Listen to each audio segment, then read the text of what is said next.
Bienvenue au Grasme. C'est le centre de l'histoire des épaves de Marseille et que nous allons partager ensemble.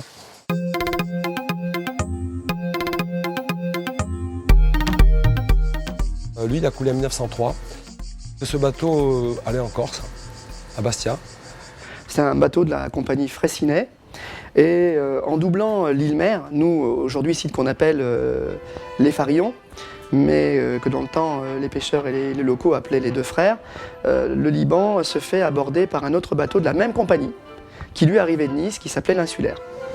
Et l'Insulaire, malheureusement, dans leur manœuvre, ils n'ont pas été assez objectifs. Donc ils ne se sont pas laissé le passage normalement. Ils se sont éperonnés. Sauf qu'un Insulaire a eu un gros choc.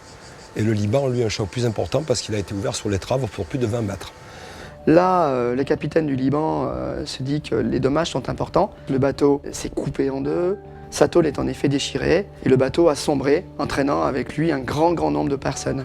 À peu près une centaine de morts. C'est la plus grande catastrophe maritime marseillaise. On parle d'une grande procession qui a eu lieu à Marseille, avec je ne sais plus quel abbé qui a fait cette procession, et les gens de Marseille qui ont suivi parce qu'on a retrouvé des corps et des corps.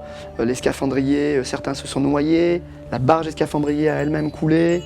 Ça a été une triste aventure.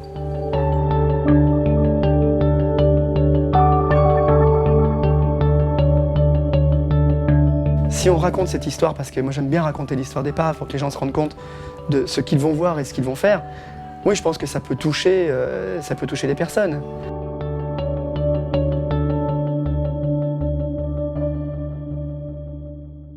Donc on va descendre sur le Liban et on va coller sur le Liban, de façon à fouiller dans les trous, de pouvoir regarder sous les tôles, de s'aventurer près des chaudières, de découvrir le congre dans la cheminée ou le mérou qui va passer par là.